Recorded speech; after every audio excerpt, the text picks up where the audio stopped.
News update आपको देंगे बुरेवाला से हमारे नुमाइंदा राना मोहम्मद सज्जाद बरोची। बुरेवाला की रिपोर्ट के मुताबिक Burewala ladies and children park में बच्चों के झूले टूट-फूट का शिकार, शहरियों खुसूसन खवातीन और बच्चों में शदीद तशवीश। पार्क में बच्चों के लिए नस्ब स्लाइड खस्ता हाली का शिकार, जिसके नेट वॉलर टूट चुके हैं, इसे रस्सियों से बांध रखा है। बच्चों के लिए लगाई गई पिंग की जंजीरें कमजोर और टूटी हुई हैं, जिसके बाद किसी भी वक्त कोई हादसा रूनुमा होने का खदशा।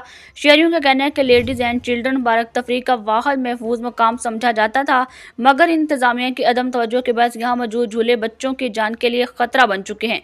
वालिदैन ने शिकायत की है कि बच्चे खुशी खुशी पार्क आते हैं, लेकिन टूटे झूले देखकर या तो मायूस लौट जाते हैं या इन्हीं पर खेलने की जिद करते हैं, जिससे खौफ व परेशानी में इजाफा हो जाता है। अहले इलाका और समाजी हलकों ने डिप्टी मेयर वहाड़ी से फौरी नोटिस लेने का मुतालबा करते हुए कहा कि पार्क में तमाम झूलों की फौरी मरम्मत या नए झूले नस्ब किए जाएं। न्यूज स्टूडियो में शामिल करेंगे मजीद खबरें एक छोटी सी ब्रेक के बाद।